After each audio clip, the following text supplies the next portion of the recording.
This is you. You stand around and watch all the opportunities go by. You sit there, you sit there, you sit there. Oh, maybe the next one. Maybe the next one. Maybe the next one. Oh, no, I'm tired now. Maybe the next one. Maybe the next one. And there comes somebody like me. Just jumps on the f***er and eats it. Maybe the next one, Ray. Who in this room is that male lion? Once you become fearless, life becomes limitless. The difference between me and everybody in this room is I have no fear of anything. Not physically, not mentally, not emotionally, psychologically, whatever adjective you want to use, or maybe throw in a few adverbs. I have no fear.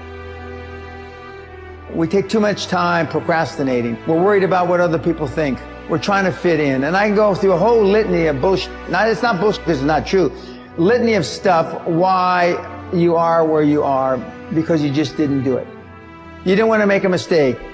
You got a mortgage. You got two ex-wives. You got a 15-year-old daughter who's pregnant. I can go on and on and on and on. But the bottom line is, if you had 15 years ago you had just done it, 10 years ago you had just done it, 5 years ago if you had just done it, 6 months ago if you had just done it, you probably wouldn't be in the position you're in now.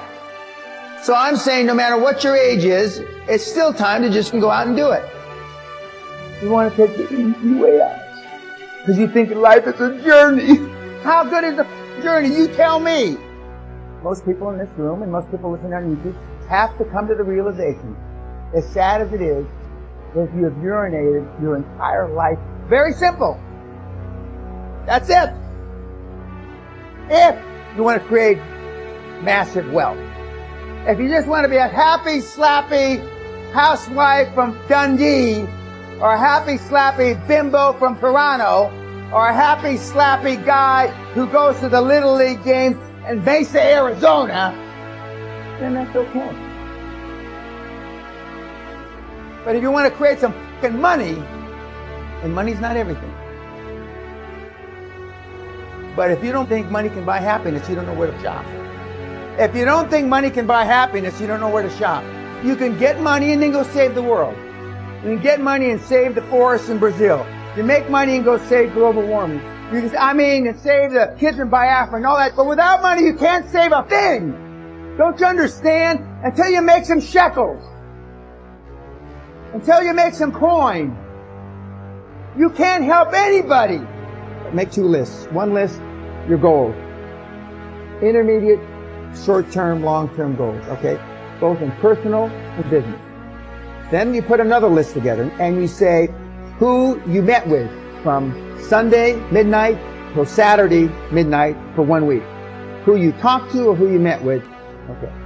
And you put the list together. Okay, let's say there's 50 people on this list.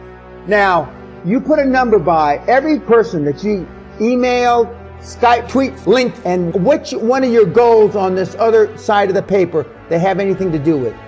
You will be staggered, stunned. Show me your friends and I'll show you your future.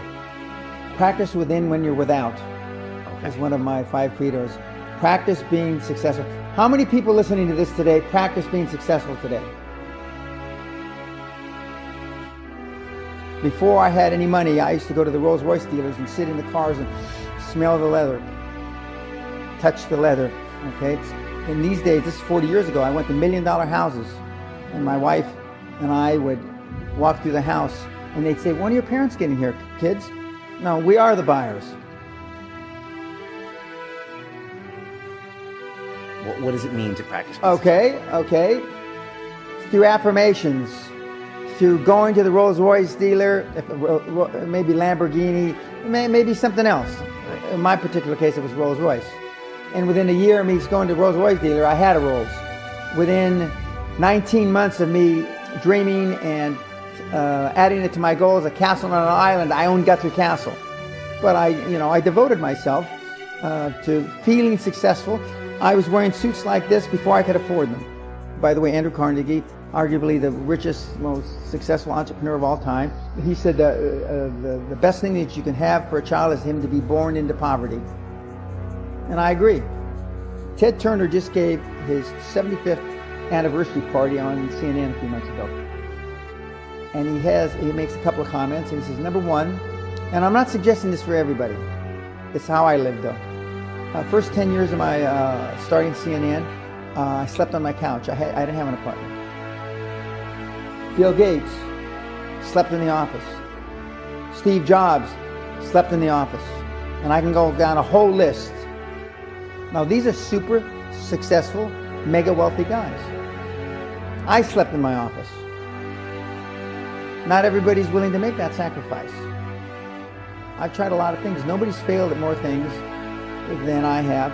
And the first 100 million are successes, but I could write a book about failures that'd be like Churchill's volumes, The History of World War II. I mean, because I've tried a lot of different things. Because failure is just testing. And one of the reasons I've been so successful in generating this equity and value in my kids, and I call you all kids, is because I convince them that making a mistake is okay. Your parents probably told you, you can be anything you want. But you can't. You can't. You can be anything you want. You can be president and not have gone to an Ivy League school, not likely. Okay, you can be prime minister and not have gone to one of, Oxford, Cambridge, University of Edinburgh, not likely. So, but what you tell them is that you can do anything you want that you have passion for, because that eliminates most of the crap. Because most people don't follow their dream. You can't have a dream come true unless you have a dream. Now, I still dream. I dream in Technicolor. I say my affirmations and goals every single night. I interviewed a guy a few months ago who used to be the personal assistant to Tom Cruise. Just give me an average week from Sunday morning to Saturday night. He said 80, 90 hours, not shooting movies. 80, 90 hours. He gets up every morning like he never made a successful picture, goes after every project like he never did a project before, after 30 years of success. Just like J-Lo. Right, J-Lo. Approaches every single project like she never made a successful song, never made a successful picture. But just imagine you drove your car through life with the emergency brake on. It's bad for the transmission, it's bad for the tires, it's bad for the universal, it's bad for everything. Right. You never really... Then you take, oh geez, the emergency brake's on. Then you release the brake. What happens? Whew, surge ahead, right? Yeah. Most of us go through life with our emergency brakes on. And he says most of us keep the emergency brake on because we want a reason not to test ourselves. Because one of the things that you learn as a young combat infantry officer is time costs lives. Fred Smith, who I like a lot, who was a similarly trained officer like I was, who was a Marine officer, he said, when I learned that mistakes weren't causing arms and legs in life and death, making decisions was easy. Similar for me. We overanalyze because we're unsure. We don't overanalyze because we are not sure if it'll work or not. We're more worried about, on the emotional side, it embarrassing us. Because we have two bank accounts in life. We've got an emotional bank account and a financial bank account. Most of us, not me, but most of us worry about the financial bank account. But it's your emotional bank account that you're going to run out when it's cold and windy and you're at night, nobody there to wipe your tears away. It's your emotional bank account, whether you can suck up your pantyhose, phrase I use, or man up, right. To use new parlance. Yes. Those are the guys that make it. Okay. And the people that can't man up don't. You know, the most contagious thing in the world isn't a positive action, it's a negative thought. A negative thought. And because that can grow geometrically and kill deals, kill even companies for that matter. It's bloody hard to be a high performance person. You know, we only make changes for two reasons, Brian: desperation or inspiration.